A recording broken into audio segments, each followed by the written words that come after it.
Herkese merhaba. Bugün size bu el ile itilen sebze ekim makinemizi, hassas ekim makinemizi tanıtacağım. Bu makine sarımsak dışında herhangi bir sebzeyi ekebilir.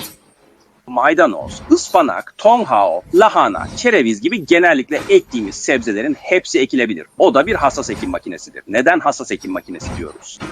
Her bir deliği, her bir bölgeyi kontrol edebiliriz. Tek tohum, çift tohum veya çoklu tohum bırakabiliriz. Ayrıca ilaç bitkilerimizi de ekebiliriz. Gelin yukarıya, yakına. Herkes bu el ile itilen büyük boy sebze ekim makinemize bir baksın. Bu metalden yapılmış, çerçevesi kalınlaştırılmış. Yukarıdaki resimden çelik levhanın, demir levhanın ne kadar kalın olduğunu görebilirsiniz.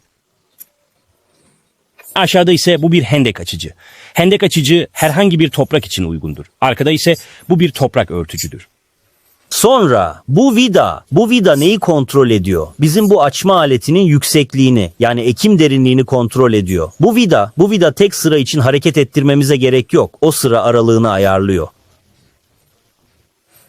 Aşağıda size bu tohum kutusunu nasıl çıkaracağınızı göstereceğim. Sonra bu demir parçayı elle hafifçe iterek çıkarabilirsiniz. Birçok müşteri iç yapıyı anlamıyor. Bu fırçanın ve demir parçanın ne işe yaradığını bilmiyor. Size anlatayım. Bu tahrik milini çıkarıyoruz.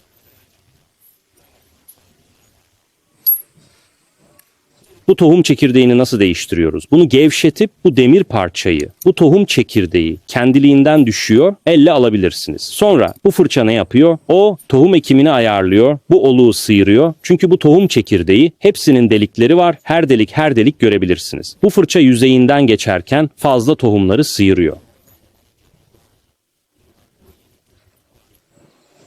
Bu fırçanın gerçekten seçtiğini, bu fırçayı görebilirsiniz.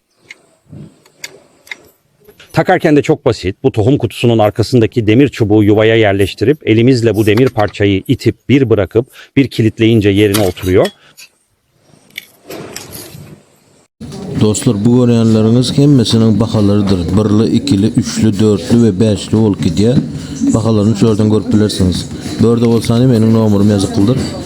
Arkayın şuradan, şu nomurlardan Türk nomuru ve Türkmen nomuru havalaşıp bilirsiniz.